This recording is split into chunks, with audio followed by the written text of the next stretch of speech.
Welcome to online study of physics by Bohite sir.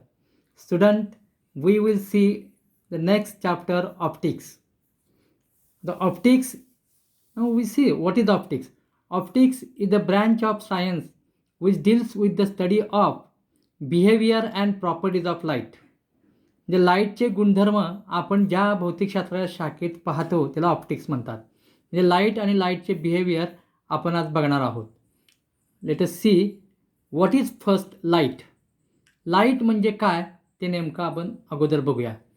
समजा मी तुम्हाला एकदा सांगितलं आहे का 3 विद्यार्थ्यांना सांगितलं जा आणि एखाद्या खोलीतलं फिजिक्स, केमिस्ट्री आणि बायोलॉजी 3 पुस्तकं ठेवलेली आहेत.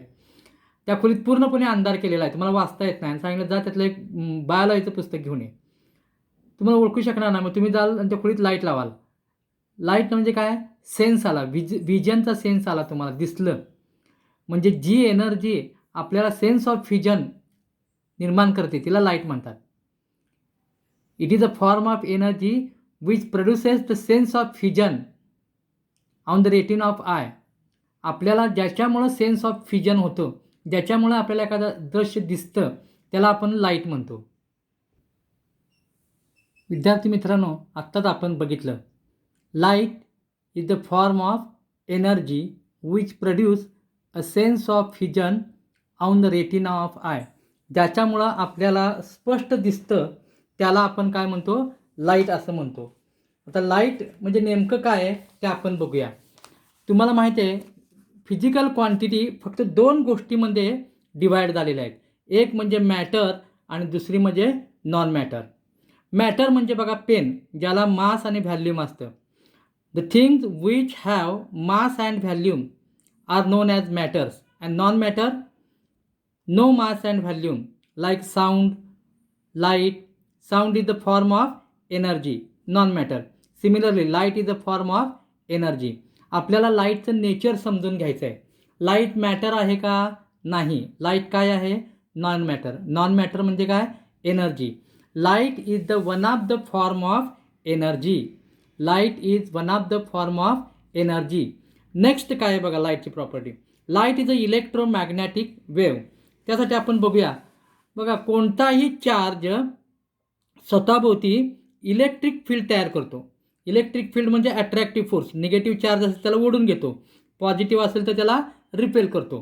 म्हणजे कुठलाही चार्ज स्वतःभोवती काय करतो? इलेक्ट्रिक फील्ड तयार करतो. सिमिलरली कुठलाही मॅग्नेट बघा टाचणीला मॅग्नेट काय करतो? अट्रॅक्ट करतो. कुठलाही मॅग्नेट स्वतःभोवती काय करतो? मॅग्नेटिक फील्ड तयार करतो. जेव्हा इलेक्ट्रिक फील्ड आणि मॅग्नेटिक फील्ड सुपर इम्पोज केले जातात तेव्हा काय तयार होतात? इलेक्ट्रोमॅग्नेटिक वेव्ह तयार होतात. Electromagnetic wave consist of electric vectors and magnetic vectors. लाईटचं दुसरी कॅरेक्टर तीच आहे. Light is a electromagnetic wave. जसजसं आपण लाईटचा पुढं अभ्यास करतो तसं लक्षात येतं. According to quantum theory light is a photon. Light is a photon. Photons are energy carrier particles. Photons म्हणजे काय बघा, लाईट असे स्मॉल पार्टिकल्स असतात. ह्या प्रत्येक पार्टिकलला एनर्जी असते आणि हे काय एनर्जी कॅरियर पार्टिकल्स आहेत. ह्या प्रत्येक पार्टिकलची energy E is equal to H nu. आता आपण पुढे बघणार आहे हे सूत्र म्हणजे नेमकं काय. एच म्हणजे प्लँक्स कॉन्स्टंट, न्यू म्हणजे फ्रिक्वेन्सी. तुम्ही लक्षात ठेवायचं या प्रत्येक पार्टिकलची काय असते? एनर्जी असते आणि हे एनर्जी कॅरियर करतात. म्हणूनच याच्यावरून काय म्हटलं आहे बघा, लाईट पजेसेस ड्वेल नेचर. म्हणजे काय? लाईट पजेसेस ड्वेल म्हणजे 2 नेचर आहेत लाईटचे. कुठले कुठले?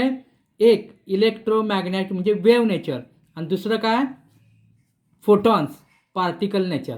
Light possesses dual nature, wave nature as well as particle natures. म्हणजे आपण थोडक्यात काय सांगू शकतो बघा, light consist of energy carrier particles आणि हे कोण गाईड करतात? Electromagnetic waves.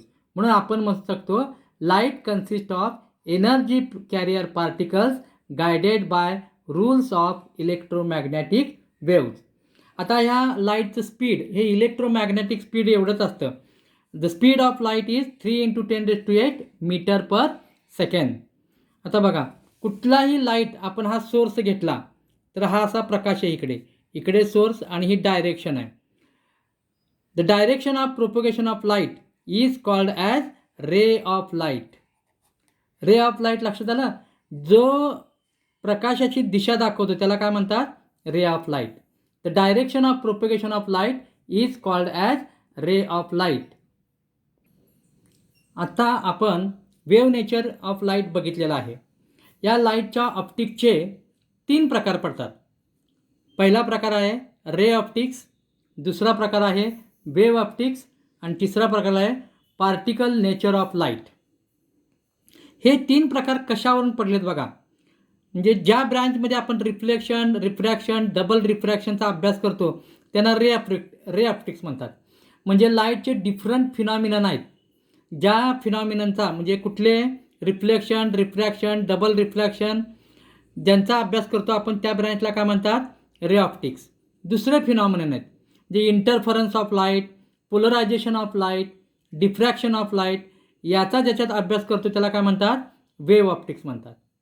आणि तिसरा आहे ज्याच्यामध्ये वेगवेगळ्या लाईटचे इफेक्ट आहेत, photo electric effect, Compton effect etcetera etcetera, याचा ज्याचा अभ्यास करतो ऑप्टिक्सच्या शाखेत त्याला काय म्हणतात?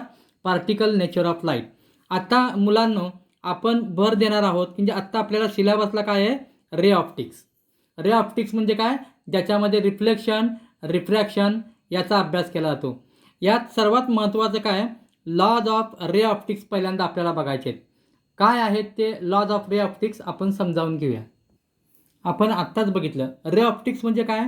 ज्याच्यामध्ये रिफ्लेक्शन आणि रिफ्रॅक्शनचा अभ्यास केला जातो. प्रथम आपण लॉज ऑफ रे ऑप्टिक्स बघूया. लॉज ऑफ रे ऑप्टिक्स 4 आहेत. पहिला लॉ काय आहे बघा. Light travels in the straight line. Light travels in straight line. Light सरळ रेषेत प्रवास करते, हा पहिला लॉ आहे. दुसरा लॉ सांगण्या अगोदर तुम्ही इकडे बघा. नंबर ऑफ रेज एका पॉईंटवर इन्सिडेंट होतात.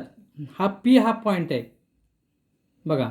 नंबर ऑफ रेज हा पी पॉईंटवरून इकडे असा गेला. हा पहिला रे, हा दुसरा रे, हा तिसरा आहे. नंबर ऑफ रेज घेतले आपण. Number of rays intersect at point and they passes without disturbing their path behind this point. म्हणजे जर अनेक प्रकाश किरण एका पॉईंटमध्ये इंटरसेक्ट झाले तर त्या इंटरसेक्ट पॉईंटनंतर ते पुन्हा आपापल्या मार्गाने पुढे जातात एकमेकाला डिस्टर्ब न करता. कालं? 2 or more rays intersect at a point and after or behind that point they traverse their path without disturbing each other. दुसरा नियम कळाला का? हा दुसरा रे ऑफ ऑप्टिक्स आहे. काय आहे बघा. 2 or more waves can intersect at a point without affecting their path behind that point. म्हणजे तुम्हाला मी सांगितलं आहे 2 किंवा 2पेक्षा जास्त रेज एकाच पॉईंटमधून गेले की त्या पॉईंटनंतर ते त्यांचा मार्ग डिस्टर्ब करत नाहीत. आता तिसरा जो लॉ आहे तो आहे लॉज ऑफ रिफ्लेक्शन. तिसऱ्या नियमामध्ये लॉज ऑफ रिफ्लेक्शन 3 आहेत. ॲक्च्युली लॉज ऑफ रे ऑप्टिक्सचा तिसरा लॉ जो आहे लॉज ऑफ रिफ्लेक्शन त्यात 3 रूल आहेत. ज्याला आपण ए, बी आणि सी असं म्हणूया.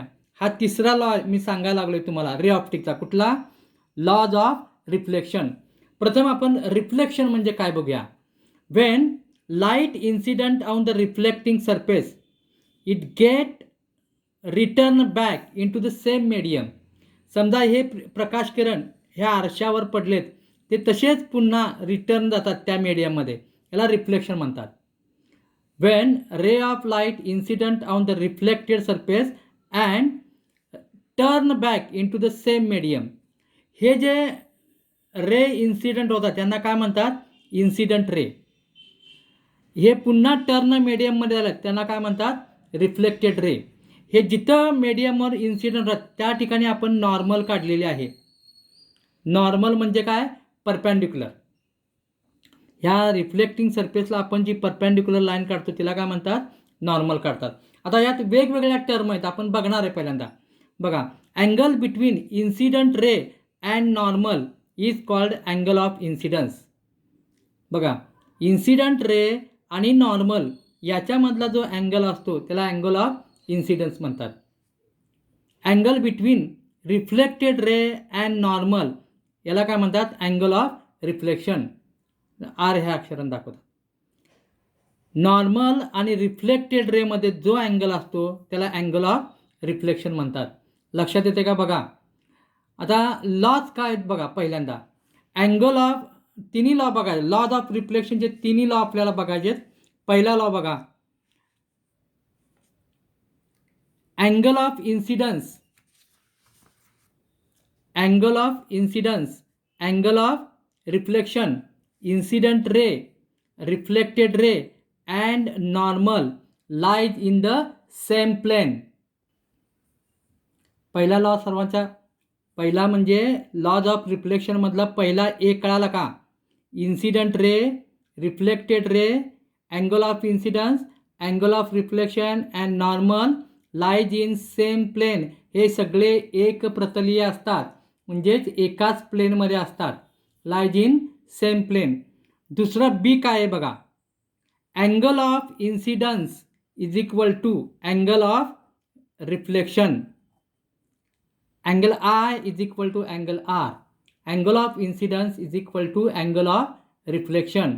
आणि तिसरा यातला तिसऱ्या लॉमधला सी, incident ray and reflected ray, this two rays are either side of normal. आहे काय, या बाजूला नॉर्मलच्या काय आहे इन्सिडेंट रे आणि या बाजूला काय आहे reflected ray. This two rays are on either sides of normal. आपण हे वन बाय वन बघूया पुन्हा एकदा. बघा परत, लॉज ऑफ रिफ्लेक्शन हा तिसरा लॉ आहे, लॉज ऑफ रे ऑप्टिकचा. आणि त्याच्यामध्ये हे तीन आहेत. पहिला काय आहे, incident ray, reflected ray and normal lies in same plane. हे सगळे एकाच प्रतलात असतात. Angle of incidence is equal to angle of reflection. आणि शेवटचा सी, तिसऱ्यामधला सी काय आहे, two rays are on either side of normal. नॉर्मलच्या एका बाजूला काय असतो इन्सिडेंट रे आणि दुसऱ्या बाजूला काय असतो रिफ्लेक्टेड रे. याच्यानंतर मुलांना आपण बघणार आहोत चौथा लॉ, म्हणजे लॉज ऑफ रिफ्लेक्शन. तो आपण पुढच्या लेक्चरला बघूया. Thank you for watching my video.